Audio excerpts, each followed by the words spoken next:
हमारे चैनल पवित्र ज्ञान दर्पण में जिंदगी और भी आसान लगने लगती है, लेकिन उसके लिए हमें सदा ही भगवान शिव से जुड़े रहना चाहिए। ऐसा नहीं कि बस परेशानियां आई तो भगवान को याद किया और बाद में उन्हीं को भुला दिया। ऐसा तो बस एक व्यवहार होता है। हमें भगवान से व्यवहारिक रूप से नहीं बल्कि भावनिक रूप से जुड़ना है, दिल से जुड़ना है। भगवान से जुड़े रहने के लिए हमें ऐसे संदेश सुनना और दूसरों को सुनाना भी जरूरी होता है, क्योंकि ये संदेश हमें सही मार्गदर्शन करते हैं और भगवान के पास लेकर जाते हैं। और फिर जब हम भगवान से जुड़ जाते हैं तो हम दोनों एक हो जाते हैं। और फिर क्या भगवान और क्या भक्त, अगर दोनों ही एक है तो उसे हर एक चीज हासिल करने का हौसला मिल जाता है। अगर आप ऐसी ही जिंदगी जीना चाहते हैं तो भगवान शिव का हाथ थाम के चलिए, क्योंकि जो भक्त भगवान शिव का हाथ थामता है उसका हाथ भगवान शिव कभी नहीं छोड़ते। तो दोस्तों, आज का यह अनमोल संदेश आप सुनना चाहते हैं तो बस आपको एक छोटा सा काम करना है।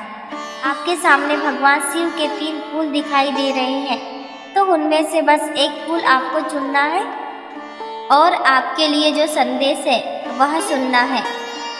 फूलों का काम क्या होता है? तो फूल अगर हाथ में मुरझा भी जाते हैं तो वह अपनी खुशबू हमारे हाथ में छोड़ जाते हैं।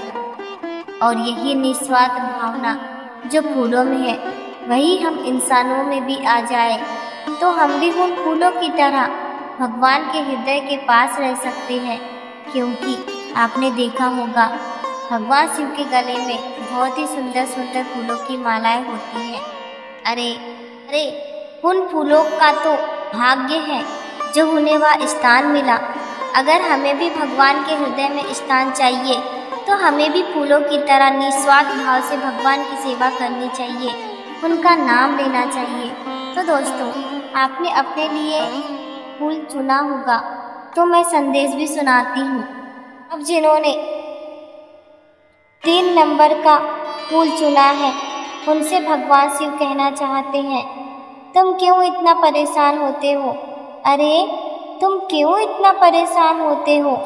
समय हर समय को बदल देता है, समय तो हर समय को बदल देता है। बस समय को थोड़ा समय तो दो ताकि वहाँ भी अपना समय बदल सके। वक्त एक जैसा कभी नहीं रहता। कल अच्छा था तो आज बुरा है, और आज बुरा है तो कल यकीन मानो अच्छा भी होगा। इसीलिए सब कुछ समय पर छोड़ दो और जो भी तुम्हारे हिस्से आता है उसको स्वीकार करना सीखो, क्योंकि यह तो तुम्हारे ही कर्मों का फल है जो घूम फिर के तुम्हारे ही पास लौट कर आता है। इसलिए आगे की जिंदगी जीनी है तो एक बात हमेशा याद रखना, कर्म अच्छे करो, अपने कर्म पर ध्यान दो, क्योंकि आज तुम जो बोओगे वही तुम कल पाओगे। और यह बात कभी मत भूलना। एक बात याद रखना, सुंदरता से ज़्यादा चरित्र मायने रखता है। इसलिए अपने चरित्र पर ध्यान दो। और आप पीछे वापस नहीं जा सकते, यह भी एक बात है। आप मुड़ के पीछे वापस नहीं जा सकते। तो गुजर गया है वो गुजर गया है, वो अब बदलना आपके हाथ में नहीं। इसलिए उसे जाने दो, उससे बस एक सीख लो। और शुरुआत जैसी हुई थी वह भी तुम अब बदल नहीं सकते, इसलिए उसे भी जाने दो। लेकिन आज का दिन तुम्हारे हाथ में है। अगर आज अच्छे कर्म करोगे तो तुम्हारा अंत भी यकीन मानो अच्छा ही होगा, क्योंकि जो सुधरने की कोशिश करता है उसकी मदद तो मैं स्वयं ही करता हूँ। इसलिए अपने कर्मों पर ध्यान दो और साथ ही साथ मेरा हाथ थामो और मुझे अपना साथी जिंदगी भर के लिए बना लो। फिर देखो, मैं भी तुमसे यही कहूँगा, तुम डरना नहीं, तुम घबराना नहीं। मैं हमेशा तेरे साथ रहूँगा, मैं हमेशा ही तेरे साथ रहूँगा। अभी जिन्होंने 2 नंबर का फूल चुना था उनके लिए भगवान शिव क्या कहना चाहते हैं यह जानते हैं। भगवान शिव कहते हैं, कर्म तुम्हें कभी नहीं बख्शेगा।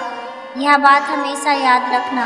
तू मान या ना मान, तू मुझ पर भरोसा रख या ना रख, तो भगवान को मान या ना मान, लेकिन तुम्हारे द्वारा किए हुए जो कर्म हैं वो तुम्हें कभी नहीं छोड़ेंगे। तुम्हारे कर्म ही तुम्हें दंड देते हैं। कई लोग तुमने देखे होंगे तुम्हारे आसपास जिनके पास सब कुछ होता है, सुख होता है, सुविधाएं होती है, फिर भी वह कभी खुशी नहीं रह पाते। तो यह उनका कर्म ही है। सब कुछ दिया है कर्म ने, लेकिन खुशी नहीं दी है, समाधान नहीं दिया है। अरे कुछ लोग तो ऐसे होते हैं जिनको कोई दूसरा नुकसान नहीं पहुंचाता, बल्कि वह खुद को ही नुकसान पहुंचाता है। वह खुद ही फांसी लगा लेता है, खुद ही आत्महत्या कर लेता है। फिर यह कर्म नहीं तो क्या है? अरे उसे यह जो बुद्धि होती है ना, यह जो दुर्बुद्धि होती है ना, वह उसके कर्म है। वही कर्म है जो उसकी बुद्धि को भ्रष्ट करते हैं।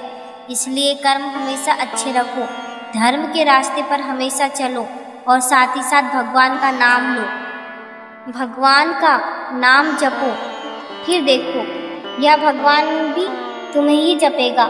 इसीलिए तुम कर्मों पे ध्यान दो।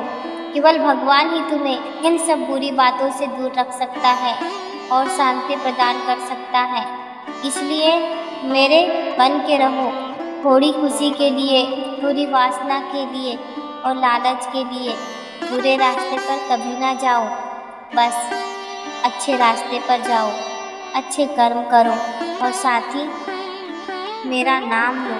फिर मैं भी तुमसे यही कहूँगा, अरे तू डरना नहीं, तू घबराना नहीं, मैं हमेशा तेरे साथ रहूँगा, मैं हमेशा ही तेरे साथ रहूँगा। अभी जिन भक्तों ने 1 नंबर का फूल चुना था, उनसे भगवान क्या कहना चाहते हैं यह जानते हैं। भगवान आपसे कहना चाहते हैं कि जब जब जीवन में तुम्हें किसी भी प्रकार की आवश्यकता होगी, तब तब तुम्हारा यह शिव, तुम्हारा यह शंभु वहाँ उपस्थित हो जाएगा। बस तो हिम्मत मत हारना। जिसकी गति और मति सात्विक होती है, उसका रथ आज भी यह देवों के देव महादेव ही चलाते हैं। यह कभी मत भूलना। सब चिंता छोड़कर एक बार मुझ पर दिल से यकीन कर लो, विश्वास से मुझे पुकारने की कोशिश करो। यकीन मानो, मैं तुम्हारे साथ हमेशा खड़ा रहूँगा, तुम्हारा साथ छोड़ के कभी नहीं जाऊँगा। और अगर मैं तेरे साथ हूँ तो इस दुनिया के साथ बहस करना भी छोड़ दे, अपने आप को इनके सामने साबित करना भी छोड़ दे। इसलिए किसी को बहस से जीतने के बजाय मौन से पराजित करना सीखो, क्योंकि जो आपसे हमेशा बहस करने के लिए तैयार रहता है वह आपके मौन को कभी भी सहन नहीं कर सकता और उसकी पराजय निश्चित है। और अगर तुम्हारा मन बेवजह ही मुझे ढूंढता है, मेरा नाम लेता है, तो समझ जाना तूने मुझे नहीं, मैंने तुझे चुना है। तो तुझे इस दुनिया से बहस करने की ज़रूरत नहीं, जबकि यह दुनिया बनाने वाला ही तेरा है। तो तुझे डर किस बात का? इसलिए तू डरना नहीं, तू घबराना नहीं। यह शिव हमेशा तेरे साथ रहेगा, यह शिव हमेशा तेरे साथ रहेगा। दोस्तों, यह तीनों भी संदेश आपने सुने होंगे, तो आपको कैसे लगे कमेंट करके ज़रूर बताइएगा। आपका फूल कौन सा था यह भी बताना मत भूलिएगा। ऐसे ही संदेश जानने के लिए हमारे पवित्र ज्ञान दर्पण चैनल को सब्सक्राइब कीजिएगा और फिर मिलेंगे नए संदेश के साथ। तब तक के लिए बोलते रहिए जय श्री शिव शंभू, जय श्री शिव शंभू। धन्यवाद।